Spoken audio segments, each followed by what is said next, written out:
Aloha. Yo, Hawaii was amazing. Perfect weather. It's not humid at all like in Houston or Texas. But yeah, I had a great time. I mean, I am a quarter Hawaiian, so I always wanted an excuse to go there. And to have my Jewish sister's wedding over there was just kind of funny. Um, but yeah, her wife was half Hawaiian, so she had a lot of family there, and it was great. Anyway, really wonder what it's like with people who fucking sleep with their eyes open. Like, how do you sleep with your eyes open? I mean, you just kind of zone out and realize that whatever physically is in front of you is not your prime focus. So you just zone out and then you start falling asleep? I don't get that. It's just weird to think about.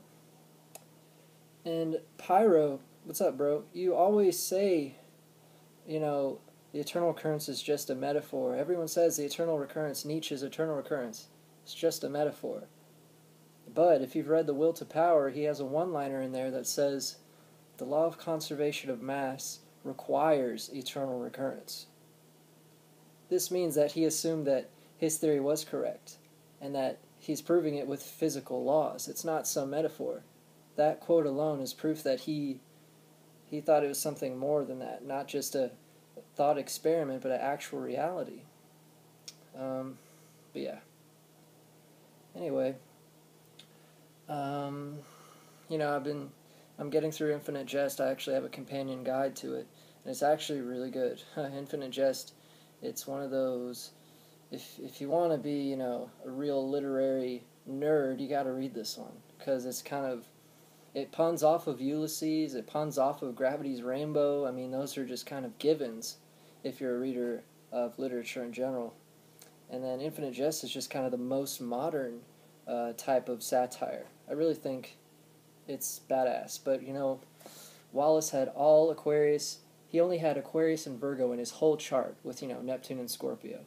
Okay? So weird, eccentric Aquarius, over-analytical Virgo. But I think the suicidal tendency is actually because his Chiron conjunct Sun. Chiron is where you're wounded. And you kind of have just kind of a poor me type attitude. And I know because this girl I know has ascendant conjunct Chiron. She's always very wounded, just thinks that she's always just trying to help people too much in a sense. But anyway, I think that has something to do with his passing. Anyway, just because I'm into astral projection does not mean I'm into the Ouija board. Just because I'm into telepathy does not mean I'm into bending spoons.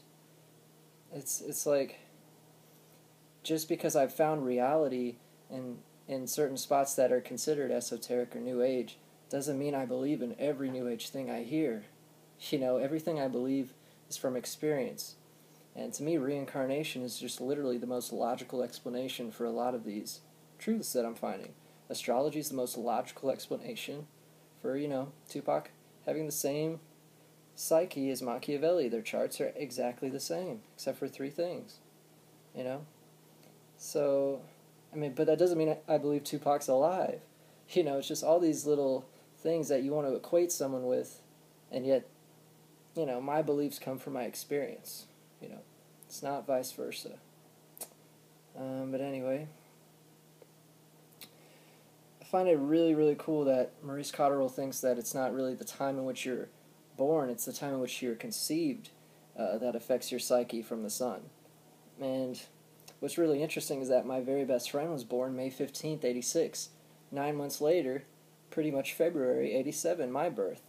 So it's just weird that he was born when I was being conceived, and he's like one of my best friends of all time. He's actually that guy on my subscriber list with the thumbs up. He has such a funny channel, but he is a brilliant comedian and musician.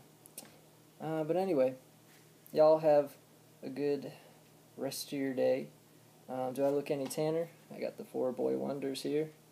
I represent this guy, mostly. He is a genius, but he's a little cocky. He was just a straight mystic, and he is the comic relief.